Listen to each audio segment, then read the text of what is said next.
यदि आप अपने करियर को सिर्फ एक डिग्री नहीं बल्कि एक अलग पहचान देना चाहते हैं तो आपका अगला कदम होना चाहिए लवली प्रोफेशनल यूनिवर्सिटी, जहां एक्सीलेंस सिर्फ एक शब्द नहीं बल्कि एक रियल एक्सपीरियंस है। नैक A++ की मान्यता, NIRF में 31st रैंक और 50 से ज्यादा देशों से आए स्टूडेंट्स के साथ आपको मिलता है ट्रूली ग्लोबल एक्सपोजर। तो अब मौका है LPU नेस्ट के जरिए एडमिशन लेने का, जहां आपको मिल सकती है 60 से 70% तक की स्कॉलरशिप और कुछ केसेस में 100% तक की भी, यानी कम फीस में वर्ल्ड क्लास एजुकेशन। तो देर किस बात की, डिस्क्रिप्शन में दिए गए लिंक पर क्लिक करें, एडमिशन फॉर्म भरें और पाएं एप्लीकेशन फीस पर 20% तक का एक्स्ट्रा ऑफ। अभी अप्लाई करें और अपने फ्यूचर को अपग्रेड करें। लवली प्रोफेशनल यूनिवर्सिटी, यहीं से शुरू होगा आपका सक्सेसफुल टुमारो।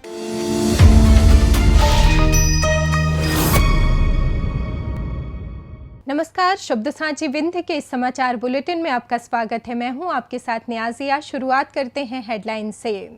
रीवा के त्योंथर में मुख्यमंत्री कन्या विवाह सम्मेलन में 186 जोड़े परिणय सूत्र में बंधे। रीवा के त्योंथर में ननिहाल आई मासूम की बेलन नदी में डूबने से मौत। रीवा में यातायात पुलिस ने ओवरलोड ऑटो के खिलाफ चलाया अभियान। रीवा में थाने के पास शादी समारोह में चले लात घूंसे बीच सड़क पर हुआ बवाल। नीट पेपर लीक के विरोध में रीवा में NSUI का प्रदर्शन, पोस्टर लगाते समय पुलिस ने छात्रों को किया गिरफ्तार। रीवा में 25 वर्षीय युवक ने जहर खाकर दी जान, पुलिस जांच में जुटी। सुप्रीम कोर्ट का सख्त फैसला, शिक्षकों के लिए TET अनिवार्य, पदोन्नति पर भी लागू होगा नियम। डिप्टी CM के बाद PM की अपील पर मऊगंज विधायक ने भी किया अमल। सतना में बगहा बाईपास रेलवे ओवरब्रिज बना मौत का जाल, प्रशासन की लापरवाही आई सामने। सतना में महिला पर जंगली सुअर का हमला, बचाने आए 3 अन्य भी घायल, स्वास्थ्य व्यवस्था पर उठे सवाल। मैहर में 40 फीट गहरी खाई में गिरा ऑटो, एक महिला की मौत, दर्जन भर घायल। सीधी के कुसमी में 1.5 करोड़ रुपए की लागत से बने हाईटेक SDM कार्यालय का लोकार्पण। सीधी में जमीन के लालच में देवर ने विधवा भाभी को उतारा मौत के घाट। सिंगरौली में पचौर गांव में बिजली दुकान में भीषण आग, लाखों का सामान जलकर खाक। सतना के उचेहरा में नरवाई की आग की चपेट में आया हाईवा, जलकर हुआ खाक। और भीषण गर्मी और लू की चपेट में रीवा, पारा 44 डिग्री के पार। अब खबरें विस्तार से। रीवा जिले के त्योंथर में आयोजित जिला स्तरीय मुख्यमंत्री कन्या विवाह एवं निकाह सम्मेलन में 186 नवयुगल जोड़ों ने वैदिक मंत्रोच्चार और सामाजिक रीति रिवाजों के साथ गृहस्थ जीवन में प्रवेश किया। इस भव्य समारोह में मुख्य अतिथि के रूप में शामिल हुए रीवा सांसद जनार्दन मिश्रा ने नव दंपतियों को आशीर्वाद देते हुए इस योजना को जरूरतमंद परिवारों के लिए बड़ी राहत और सामाजिक समरसता का प्रतीक बताया।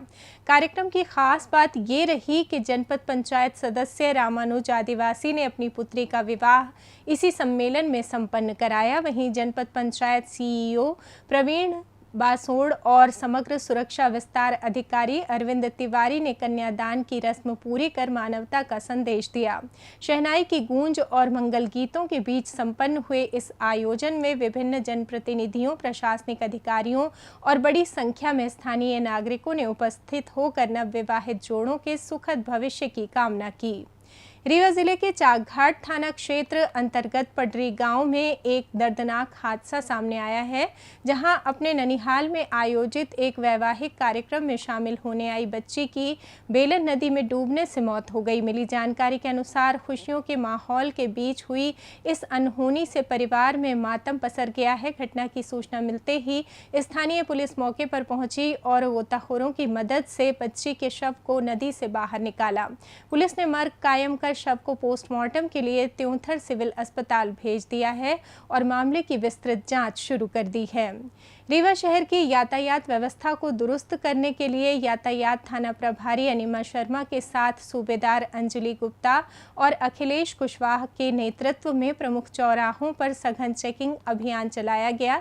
इस दौरान क्षमता से अधिक सवारियां बैठाकर नियमों का उल्लंघन करने वाले ऑटो चालकों के खिलाफ चालानी कार्रवाई की गई, जबकि कुछ को को चेतावनी देकर छोड़ा गया। पुलिस अधिकारियों ने स्पष्ट किया कि ओवरलोडिंग हादसों का प्रमुख कारण है, जिसे रोकने के लिए भविष्य में भी ऐसी सख्ती जारी रहेगी। साथ ही विभाग ने आमजन और चालकों से अपील की कि वे सड़क सुरक्षा नियमों का पालन कर सुचारू यातायात सुनिश्चित करने में सहयोग करें। रीवा शहर के सिविल लाइन थाना क्षेत्र अंतर्गत गायत्री हॉल के सामने बुधवार देर रात एक विवाह समारोह उस वक्त अखाड़े में तब्दील हो गया जब मामूली विवाद को लेकर दो गुटों के बीच हिंसक झड़प हो गई। घोघर निवासी संतोष सेन की पुत्री के विवाह में मनगमा से आई बारात के दौरान कुछ युवकों के बीच कहासुनी हुई, जिसने जल्द ही बड़े हंगामे का रूप ले लिया और दोनों पक्ष बीच सड़क पर एक दूसरे पर लात घूंसे बरसाने लगे। हैरानी की बात ये रही कि ये पूरी वारदात थाने से महज 100 मीटर की दूरी पर घटित हुई, जिससे काफ़ी देर तक मुख्य मार्ग पर अफरा तफरी का माहौल बना रहा और यातायात भी बाधित हुआ। मौके पर पहुंची पुलिस ने स्थिति को नियंत्रित किया और अब वायरल वीडियो के आधार पर दोनों पक्षों से पूछताछ कर मामले की जांच शुरू कर दी है। रीवा के टीआरएस महाविद्यालय में एनएसयूआई कार्यकर्ताओं ने नीट परीक्षा में हुए कथित घोटाले और भ्रष्टाचार के खिलाफ जोरदार विरोध प्रदर्शन किया।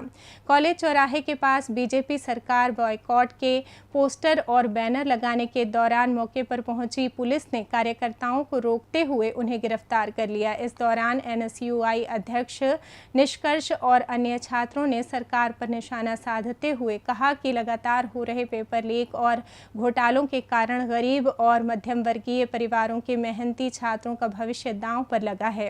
प्रदर्शनकारियों का आरोप है कि वर्तमान भ्रष्ट परीक्षा व्यवस्था युवाओं के सपनों को तोड़ने का काम कर रही है, जिसे लेकर देश भर के छात्रों में भारी आक्रोश है। नीट परीक्षा में लगभग 22,79,000 अभ्यर्थियों ने परीक्षा दी। आप सोचे गरीब घर के बच्चे, आप सोचे जिनके माता पिता मेहनत से कमाते कि हमारा बच्चा पढ़े डॉक्टर बने नीट निकाल कर, वह जब उस बच्चे को पता चलता है कि हमारा पेपर घोटाला हो गया, हमारी परीक्षा रद्द हो गई, उसके सपने भी उसी तरह रद्द हो जाते हैं। कई बच्चों के सपने टूट जाते हैं, कई बच्चे अपनी पढ़ाई छोड़ देते हैं। इस पूरे मामले को लेकर आज हमने भारतीय जनता पार्टी सरकार को बैन करो के पोस्टर लगाए हैं। कॉलेज चौराहे पर जिस तरह से पुलिस प्रशासन द्वारा हमें जबरन रोका गया, यह लोकतंत्र की हत्या है, यह संविधान की हत्या है। हम इसका पुरजोर विरोध करते हैं। रीवा के सिविल लाइन थाना क्षेत्र अंतर्गत टिकुरी निवासी 25 वर्षीय युवक ब्रजेंद्र कुशवाहा ने अज्ञात कारणों के चलते जहर खाकर आत्महत्या कर ली। परिजनों के अनुसार बुधवार को युवक की तबीयत अचानक बिगड़ने पर उसे तत्काल संजय गांधी चिकित्सालय में भर्ती कराया गया था, जहां उपचार के दौरान शाम को उसकी मौत हो गई। हालांकि परिवार की ओर से आत्महत्या के कारणों का खुलासा नहीं किया गया है। पुलिस ने गुरुवार को शव का पोस्टमार्टम कराकर परिजनों को सौंप दिया है और मर्ग कायम कर मामले की विस्तृत जांच शुरू कर दी है। शासकीय स्कूलों में कार्यरत शिक्षकों को सुप्रीम कोर्ट ने बड़ा झटका देते हुए स्पष्ट कर दिया है कि अब शिक्षक बनने और पदोन्नति प्रमोशन पाने के लिए शिक्षक पात्रता परीक्षा यानी टीईटी पास करना अनिवार्य होगा। कोर्ट ने शिक्षक संघ द्वारा दायर पुनर्विचार याचिका को सीधे खारिज करते हुए ये साफ कर दिया है कि गुणवत्तापूर्ण शिक्षा के लिए इस परीक्षा की अनिवार्यता में कोई ढील नहीं दी जाएगी। बता दें कि शिक्षक लंबे समय से इस फैसले का विरोध कर रहे थे और रीवा में संयुक्त मोर्चा के नेतृत्व में मुख्यमंत्री के नाम ज्ञापन भी सौंपा गया था। प्रधानमंत्री नरेंद्र मोदी के ईंधन संरक्षण और सादगी अपनाने की अपील का विंध्य क्षेत्र में व्यापक असर देखने को मिल रहा है, जहां जनप्रतिनिधियों ने सरकारी संसाधनों की बचत के लिए नई मिसाल पेश की है। मध्य प्रदेश के डिप्टी सीएम डॉक्टर राजेंद्र शुक्ल ने अपने काफिले से पायलट और फॉलो वाहनों की सुविधा हटाकर अब अकेले वाहन से सफर करने का निर्णय लिया है, ताकि यातायात सुगम रहे और अनावश्यक सरकारी खर्च में कटौती हो सके। इसी क्रम में मऊगंज विधायक प्रदीप पटेल का एक वीडियो सोशल मीडिया पर जमकर वायरल हो रहा है, जिसमें वे अपने निजी वाहन का त्याग कर आम यात्रियों के साथ बस में सफर करते नजर आ रहे हैं। विधायक का कहना है कि इससे न केवल पेट्रोल डीजल की बचत होगी, बल्कि उन्हें जनता की समस्याओं को जमीन पर समझने का मौका भी मिलेगा। सतना शहर के बगहा बाईपास पर स्थित रेलवे ओवरब्रिज की जर्जर स्थिति एक बार फिर राहगीरों के लिए जानलेवा साबित हो रही है, जिससे यहां किसी भी समय बड़ी अप्रिय घटना घटने की आशंका बनी हुई है। बेहद खतरनाक हो चुके इस मार्ग पर प्रशासन द्वारा अब तक सुरक्षा के लिहाज से कोई बैरिकेडिंग या मार्ग अवरोधक नहीं लगाए गए हैं, जो राहगीरों की सुरक्षा के प्रति उनकी उदासीनता को दर्शाता है। स्थानीय लोगों का आरोप है कि जहां एक ओर ये ओवरब्रिज हादसों को न्योता दे रहा है, वहीं जिला ट्रैफिक पुलिस आम नागरिकों की सुरक्षा करने के बजाय केवल हेलमेट और किसानों के ट्रैक्टरों की चेकिंग में व्यस्त है। यदि समय रहते इस दिशा में ठोस कदम नहीं उठाए गए तो ये लापरवाही किसी बड़े हादसे का कारण बन सकती है। सतना जिले के जैतवाड़ा थाना अंतर्गत संत टोला में एक दिल दहला देने वाली घटना सामने आई है, जहां सुबह करीब 9 बजे अपने घर के आंगन में नहा रही बूटा डोहर नामक महिला पर एक जंगली सुअर ने अचानक हमला कर दिया। महिला की चीख पुकार सुनकर उन्हें बचाने दौड़े उनके बेटे राम लखन डोहर, नातिन चंद्रमा डोहर और पड़ोसी पर भी सुअर ने जानलेवा हमला कर दिया, जिससे चारों लोग गंभीर रूप से घायल हो गए। मुख्य घायल महिला के सिर और चेहरे पर गंभीर चोटें आई हैं, जबकि पड़ोसी का हाथ फ्रैक्चर हो गया है। घटना के बाद ग्रामीणों में उस समय भारी आक्रोश फैल गया, जब 108 एम्बुलेंस समय पर नहीं पहुंची और अंततः डायल 112 की मदद से घायलों को कोठी सामुदायिक स्वास्थ्य केंद्र ले जाया गया। ग्रामीणों ने आरोप लगाया है कि जैतवाड़ा अस्पताल अक्सर बंद रहता है और डॉक्टर श्रीवास्तव की अनुपलब्धता के कारण घायलों को प्राथमिक उपचार के लिए भी भटकना पड़ा। स्थिति की गंभीरता को देखते हुए सभी घायलों को प्राथमिक उपचार के बाद जिला अस्पताल सतना रेफर कर दिया गया है। मैहर जिले के अमरपाटन थाना क्षेत्र अंतर्गत गुरसरी पहाड़ जंगल के पास एक भीषण सड़क हादसा सामने आया है, जहां ग्राम हरदुआ से उचेहरा की ओर जा रहा एक तेज रफ्तार ऑटो अनियंत्रित होकर करीब 40 फीट गहरी खाई में जा गिरा। हादसे के वक्त ऑटो में 1 दर्जन से अधिक लोग सवार थे, जो अंतिम संस्कार से लौट रहे थे। इस दर्दनाक घटना में गीताबाई नामक महिला की मौके पर ही मौत हो गई, जबकि चालक सहित लगभग 12 लोग घायल हुए हैं। सूचना मिलते ही अमरपाटन पुलिस ने मौके पर पहुंचकर राहत कार्य शुरू किया और घायलों को डायल 112 एवं 108 एम्बुलेंस की मदद से सिविल अस्पताल अमरपाटन पहुंचाया, जहां से 6 गंभीर घायलों को बेहतर इलाज के लिए जिला अस्पताल सतना रेफर किया गया है। प्रत्यक्षदर्शी के अनुसार घाटी के मोड़ पर रफ्तार अधिक होने के कारण चालक वाहन पर नियंत्रण नहीं रख सका, जिससे ये हादसा हुआ। फिलहाल पुलिस ने मर्ग कायम कर शव को पोस्टमार्टम के लिए भेज दिया है और मामले की विस्तृत जांच शुरू कर दी है। सीधी जिले के कुसमी में गुरुवार को धौहनी विधायक कुंवर सिंह टेकाम ने करीब 1.5 करोड़ रुपए की लागत से नवनिर्मित नवीन एसडीएम कार्यालय भवन का भव्य लोकार्पण किया। अत्याधुनिक सुविधाओं से लैस इस हाईटेक भवन के शुरू होने से क्षेत्र के लगभग 40 गांवों के ग्रामीणों को अब पुराने और जर्जर भवन की समस्याओं से मुक्ति मिलेगी और उनके राजस्व व प्रशासनिक कार्य सुगमता से संपन्न हो सकेंगे। लोकार्पण समारोह के दौरान विधायक ने बताया कि भवन में वरिष्ठ नागरिकों के लिए विशेष कक्ष, महिलाओं व पुरुषों हेतु पृथक शौचालय, आरओ सिस्टम, सीसीटीवी कैमरे और अग्निशमन यंत्रों जैसी पुख्ता व्यवस्थाएं की गई हैं। एसडीएम शैलेंद्र द्विवेदी और अन्य जनप्रतिनिधियों की उपस्थिति में आयोजित इस कार्यक्रम में विधायक ने जोर दिया कि बेहतर कार्य वातावरण मिलने से अब अधिकारी आम जनता को अधिक प्रभावी ढंग से सेवाएं दे सकेंगे। सीधी जिले के भीखा झरिया गांव में जमीनी विवाद को लेकर एक सनसनीखेज वारदात सामने आई है, जहां रिश्ते के देवर ने अपनी विधवा भाभी कलावती अगरिया की लाठियों से पीट कर हत्या कर दी। परिजनों के अनुसार 1 मई की सुबह जब महिला घर में अकेली थी, तभी जमीन हड़पने की नीयत से आरोपी ने उन पर जानलेवा हमला कर दिया। गंभीर रूप से घायल कलावती को उपचार के लिए रीवा के संजय गांधी चिकित्सालय में भर्ती कराया गया था, जहां गुरुवार को इलाज के दौरान उन्होंने दम तोड़ दिया।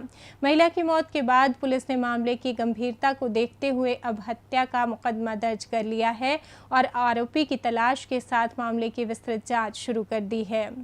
सिंगरौली जिले के बरगवां थाना क्षेत्र अंतर्गत पचौर गांव में बुधवार देर रात जयशंकर गुप्ता की बिजली दुकान में भीषण आग लग जाने से लाखों रुपए का इलेक्ट्रॉनिक सामान जलकर राख हो गया।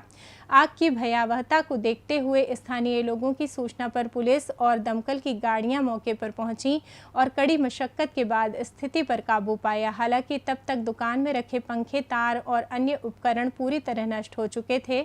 बरगवां थाना प्रभारी मोहम्मद समीर के अनुसार आग लगने के कारणों का अभी स्पष्ट पता नहीं चल सका है और मामले की जांच की जा रही है। इस अग्निकांड से भारी आर्थिक क्षति झेल रहे पीड़ित दुकानदार और स्थानीय ग्रामीणों ने प्रशासन व जनप्रतिनिधियों से घटना का त्वरित सर्वे कराकर उचित मुआवजा और आर्थिक सहायता प्रदान करने की मांग की है। सतना जिले के उचहरा थाना क्षेत्र के पिपरी कला गांव में बुधवार देर रात एक भीषण हादसा हो गया, जहां नहर निर्माण कार्य में लगे एक हाईवा वाहन में आग लगने से वो पूरी तरह जलकर खाक हो गया। जानकारी के अनुसार रात करीब 11 बजे पास के खेतों में लगी नरवाई की आग तेज हवाओं के कारण निर्माण स्थल तक फैल गई और वहां खड़े वाहनों को अपनी चपेट में ले लिया। इस दौरान एक हाईवा में चालक मौजूद था, जिसे स्थानीय लोगों और साथियों ने तत्परता दिखाते हुए सुरक्षित बाहर निकाल लिया, जबकि दूसरा खराब खड़ा हाईवा आग की भीषणता के कारण बच नहीं सका। ग्रामीणों ने जेसीबी से मिट्टी डालकर और कड़ी मशक्कत के बाद आग पर काबू पाया, लेकिन इस घटना में लाखों रुपए के नुकसान का अनुमान है। फिलहाल पुलिस मामले की सूचना पाकर आग लगने के वास्तविक कारणों की जांच कर रही है। मौसम की बात करें तो मध्य प्रदेश में इन दिनों भीषण गर्मी का दौर जारी है और सूरज के तेवर तीखे बने हुए हैं, जिससे प्रदेश के अधिकांश हिस्सों में लू जैसे हालात बने हुए हैं।